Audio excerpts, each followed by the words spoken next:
12월 23일 월요일 아침입니다. 크리스마스 이틀 놔두고 지금 이슈 레이더 바로 시작하겠습니다. 신인규 기자 안녕하세요. 안녕하십니까? 예, 지금 안경을 새로 쓰고 나왔습니다. 눈이 좀 침침해질 나이긴 하죠. 예, 앵커님도 잘 보려고 안경 쓰고 나왔습니다. 예, 오늘 네 가지 키워드 보겠습니다. 정용진 트럼프, 브로드컴, LG 에너지 솔루션 이번 주 핵심 일정 하나씩 짚어보도록 하죠. 첫 번째, 정용진 신세계그룹 회장. 어제 한류스타처럼 인천공항에서 막 기자회견을 했단 기자들이 말이죠. 많았습니다. 네네. 예, 역시 트럼프를 만나고 왔다라는 게 큰 화제를 몰고 왔습니다. 정치인도 못하는 거 역시 우리 기업인이 해냈습니다. 어떤 내용이었습니까? 예, 지난 17일부터 이 트럼프 대통령 당선인의 자택, 이 플로리다주의 마라라고라고 하는 곳인데 여기 초대받아서 방미 일정 소화했던 정용진 신세계그룹 회장이 어젯밤에 귀국을 했습니다. 귀국길에 공항에서 기자들을 잠시 만났는데요. 이 방미 일정 동안 트럼프 당선인과 식사를 함께 하면서 여러 주제에 대해 심도 있게 대화를 했다고 밝혔습니다. 이 자리에서 정 회장은 트럼프 당선인뿐 아니라 내년부터 출범하는 이 차기 행정부 주요 인사들과도 이야기를 나눈 것으로 보이는데 구체적인 대화 내용 공개하진 않았지만 국내 전국 상황에 대한 이야기들을 심도 있게 나눈 것으로 보입니다. 정 회장은 어제 기자들에게 이 방미 중 만났던 인사들이 한국 상황에 관심을 보여서 대한민국은 저력 있는 나라다. 조금만 믿고 기다려달라. 빨리 정상을 찾을 것이다. 라고 설명했다고 말했고요. 내년에 있을 미국 대통령 취임식과 관련해서는 정부 사절단이 꾸려지는 대로 참여 요청을 받으면 기꺼이 응할 것이라고 말하기도 했습니다. 비상정국 상황에서 미국 차기 행정부의 가교 역할을 정 회장 스스로가 앞으로 주목받을 여지를 남겨놓은 것이고요.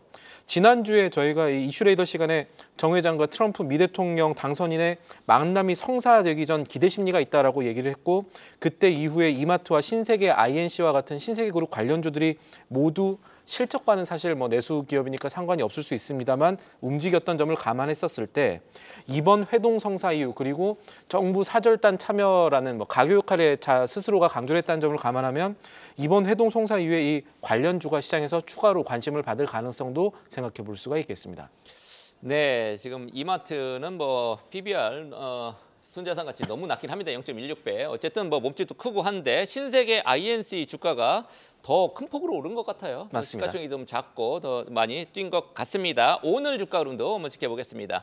두 번째, 브로드컴 최근 주가가 급등했다가 지금 조금 다시 저조하긴 합니다만 이 브로드컴에서 국내 삼성전자, SK 하이닉스의 HBM4의 6세대 반도체 HBM이죠. 공급 요청을 했다. 이 소식이 있던데 어떤 내용입니까? 이 브로드컴이 최근에 미국 증시에서 그래도 가장 핫한 기업은 맞습니다. 이 주문형 반도체 그리고 ASIC이라고 부리는 이 맞춤형 반도체 생산에 특장점이 있는 회사인데요. 브로드컴이 떠오르는 이유는 어떻게 보면 엔비디아 때문이라고도 할 수가 있겠는데 엔비디아의 AI 가속기가 수요가 좀 모자라서 너무 비싸진 탓에 빅테크들이 엔비디아 대신 AI 칩을 쓸 수 있는 대안으로 맞춤형 반도체 생산업체인 이 브로드컴을 주목하기 시작한 겁니다. 실제로 브로드컴이 이번에 실적 발표를 했었을 때 주가를 많이 키웠던 그 실적 발표에서 대형 클라우드 기업 3곳과 AI 칩 개발을 논의 중이다 이렇게 밝혔는데 이 3곳은 아마 구글, 메타 그리고 중국의 바이트댄스가 될 것으로 시장은 추정하고 있고요. 월가 분석을 봐도 현재 한 200억 달러, 300억 달러 규모인 ASIC 시장, 이 주문형 반도체 시장이 연간 20%씩 성장할 것으로 전망이 되고 있습니다. 세계 AI 반도체 출하량 기준으로 주문형 반도체에 차지하는 비중이 내년에 21% 정도 될 것으로 보고 이게 오는 2028년에는 30% 가까이 성장할 전망입니다. 그렇게 주문형 반도체 수요가 늘어나다 보니까 브로드컴 입장에서는 이 주문형 반도체를 만들기 위한 부품 수급이 또 필요해졌는데 AI 반도체 만드는 핵심 부품이 결국은 HBM, 이 고대역 폭 메모리 반도체, 우리 기업들이 많이 만들고 있는 HBM입니다. 그래서 이것을 수급하기 위해서 국내 업체와 적극적으로 협의를 하기 시작했다라는 이야기들이 나오기 시작했는데 SK 하이닉스 같은 경우는 내년 HBM 물량은 이미 지금 엔비디아에 다 주문이 된 상태지만 브로드컴의 영향력이 커지니까 생산 계획을 수정해서 일부 물량을 하반기에 공급을 하겠다, 내년에는 공급하겠다 이렇게 알려졌고요. 삼성전자도 브로드컴과 HBM4 공급 논의를 시작했다는 얘기들이 들립니다. 업계에서는 아마 SK 하이닉스가 이 주문형 반도체 생산 수요를 다 감당할 수 없으니 삼성전자에 좀 좋은 소식이 아니겠느냐 이런 해석들이 나오고 있고요. 또 하나 생각해 볼 부분은 HBM뿐만 아니라 이 주문형 반도체 이슈로 긍정적인 영향을 받을 수 있는 종목들이 국내에 있다는 점입니다.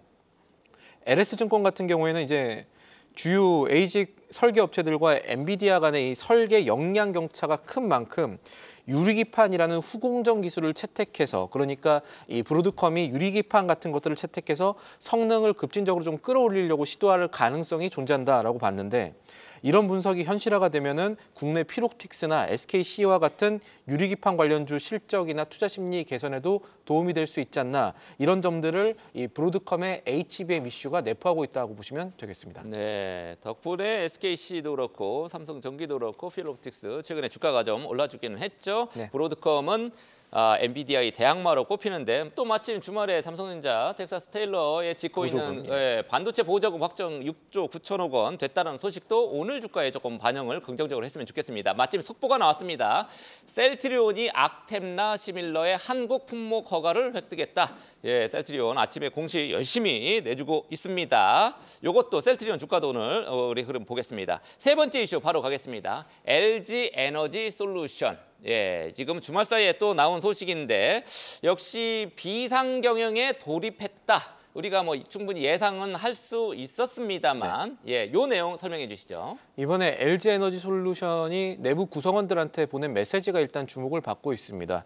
이 선제적 대응을 위해서 전사 차원의 위기 경영을 도입한다 이러면서, 특히 올해는 지난 10년 중에 처음으로 매출 성장이 역성장이 될 것으로 예상을 하고, 그러니까 매출이 줄어들 것으로 예상이 되고, 내년에도 매출과 가동률 개선 폭이 제한적일 것이라고 전망을 하면서 임원들 대상으로 8시간 미만 항공 출장인 비행기 타지 말고 화상위 활성화하라, 뭐 이런 지시도 내렸다고 하는데, 또 이코노미 타고. LG 에너지 솔루션의 주 사업처가 북미와 유럽인 것을 감안하면 보통 뭐 10시간 넘어 비행기 타는 곳이니까, 실제 에너지 솔루션 임원들이 이코노미 타는 모습은 뭐 생각보다 덜 볼 것 같기는 합니다만, 중요한 건 저런 선언적인 문구들이라기보다는 조금 더 큰 그림, 이 설비 투자 측면에서 일어날 LG 에너지 솔루션의 변화일 겁니다.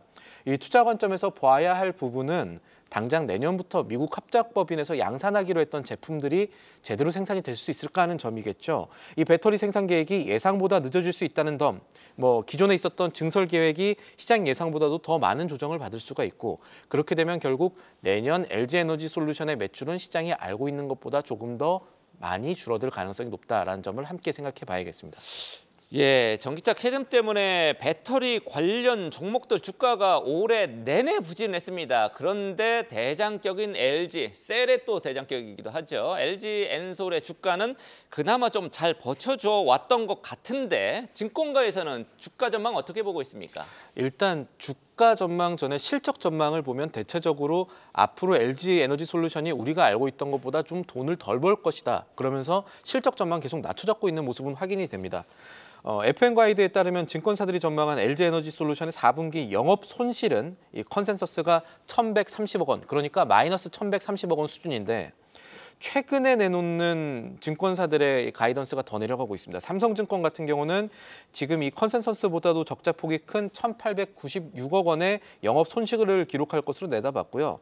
수익성이 좋았던 합작법인의 판매량 감소뿐 아니라 유럽 고객사가 예상보다 수요가 좀 부진해지면서 시장 기대치보다 좀 밑도는 실적들이 4분기에 나올 것이다라는 얘기였고, LG 에너지 솔루션이 적어도 내년 초반까지는 어려울 거라는 데는 증권사들의 이견이 없지만, 그 이유를 바라보는 시각은 사실은 증권사들마다 차이가 조금 있었습니다.